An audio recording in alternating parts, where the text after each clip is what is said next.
So what does it take to win a $2.5 million private jet? Well, we're about to find out.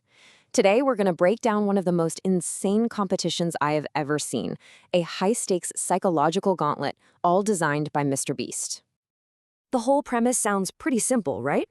100 pilots, one jet, one winner. But let me tell you, the competition is engineered to be anything but simple. It's really a carefully designed filter, meant to test everything from raw strength to cunning, all to answer one big question: who is truly worthy? And we're not talking about a trophy here. The prize is a life-changing, multi-million-dollar asset. I mean, the stakes just could not be higher. So how do you even design a contest to find that one person? Well, the answer lies in this really brilliant escalation of challenges, moving from raw physical power to some seriously complex social maneuvering. Let's break down how it all went down. All right, Phase 1. The competition kicks off with a massive pool of 100 certified pilots. So, the first set of tests, it's all about pure, raw, brute force.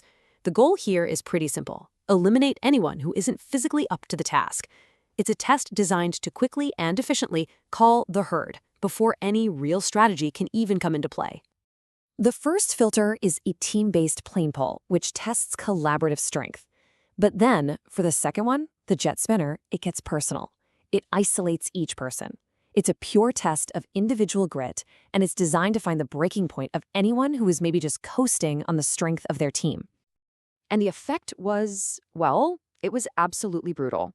Just 2 challenges in, and over 80% of the contestants were gone. The physical gauntlet did its job, you know? It took the field from 100 all the way down to just 19. And that brings us to Phase 2, a game of lies. With the physical tests over, the entire competition just pivots. Now it's not about how strong you are, it's all about psychology. So they call this the integrity test. Each contestant picks a briefcase. Inside is either a jump card to advance or an eliminate card. But here's the catch. You look inside, then you have to tell your opponent what's in it. They then have to decide, do I trust this person or do I steal their case? And this created this really fascinating dilemma. At first, most people were actually being honest. But then, one contestant, a guy named Brett, he lies about his case, tricks his opponent, and he advances. That single act just shattered the trust in the game. Suddenly, deception wasn't just possible, it was a winning strategy. Get this. This was the speech one contestant gave to convince his opponent not to steal his briefcase, which he claimed had an eliminate card. He was appealing to their shared professional code of honor. Yep, he was totally lying, and it worked like a charm. This moment just shows you the game's complete transformation. It wasn't about physical strength anymore. It was about who could sell the most convincing story, even if it was a complete lie. So after a really tense series of bluffs and gambles and broken trusts, only 10 pilots were left to face the ultimate test. The mind games had successfully cut the field in half once more. And now for the third phase, the ultimate endurance test. With the physical and psychological hurdles cleared, the final 10 face a war of attrition. The rule is deceptively simple.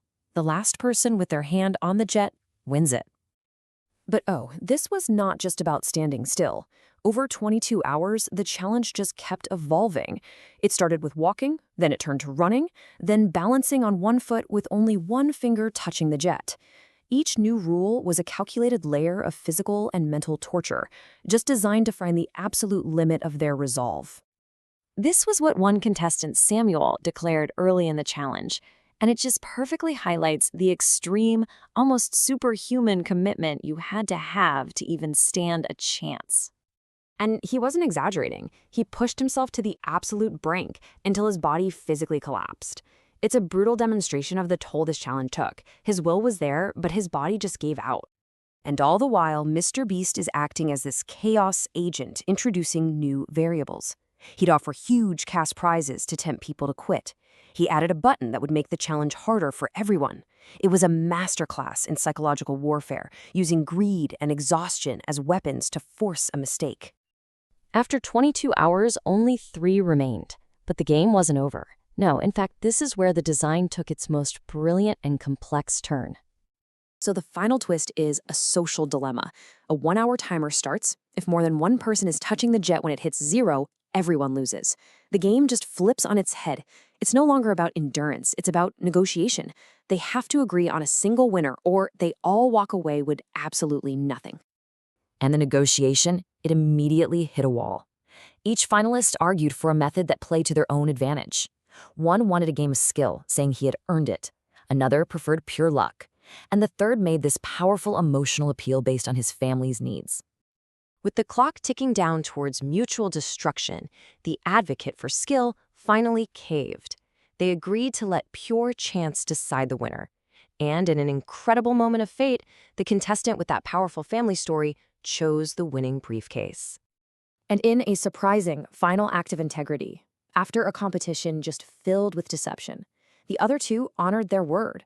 They took their hands off the jet, allowing a single winner to emerge from their last-minute pact.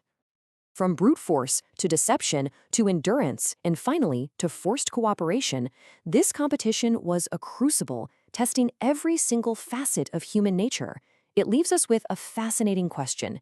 In a game designed to find the most worthy person, was the winner the strongest, the cleverest, the most enduring, or just the luckiest? And it makes you wonder, which one would you have been?